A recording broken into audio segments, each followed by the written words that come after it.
Because of where Japan sits geographically, it is prone to seismic activity. In fact, 90% of the world's quakes occur in this region. Japan itself has seen a number of large quakes. Prior to this one, the most devastating earthquake had been a 7.2 magnitude one that killed 6,400 people in Kobe in 1995.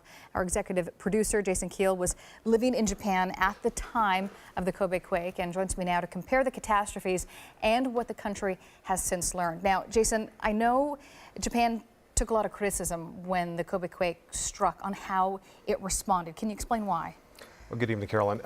A lot of the criticism had to do with red tape because internally and externally. Internally, because the military didn't deploy right away. And you had cases where helicopters were waiting on their pads because the commander wasn't there to sign a piece of paper so the helicopter could fly a rescue mission. Or you had a lot of confusion with all the volunteers that poured into the area to try and help. There wasn't much coordination. But a lot of the criticism that was leveled at the Japanese government was over its refusal to take external aid. You had the United Kingdom, you had the UK, all at the ready to help. And Japan the government just sat there and did nothing. Hour after hour after hour. And you know that in those crucial hours after a quake like this, every minute matters. So it was a huge source of outrage and controversy after the fact when this came to light, that you had all this aid and rescue teams around the world wanting to help but not able. There was one case where a European rescue team had actually flown into the nearest airport near Kobe and they couldn't get out of customs. They were stuck there because they didn't have the right forms. So they're stuck in customs. They got their dogs, their sniffer dogs, they can't get out. Mm-hmm.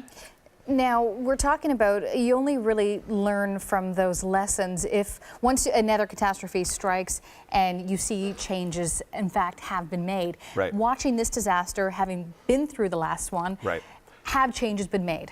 Yeah, there's no doubt about it. We saw today in the newscast earlier that the United Kingdom and that the U.S. have both landed supplies in Sendai, which is huge. That's a huge improvement over Kobe.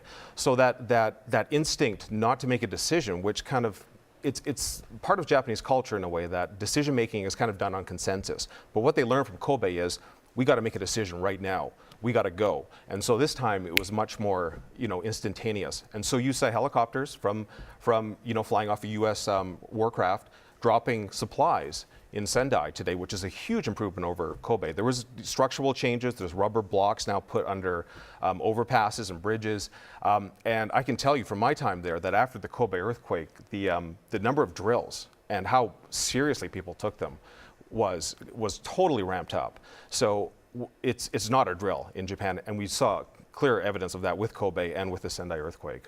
All right, still a lot of time ahead and days ahead to see the improvement in place, but it looks good so far. All right, Jason Keel, executive producer here at Global Toronto, thank you for coming in today. Thanks, Caroline.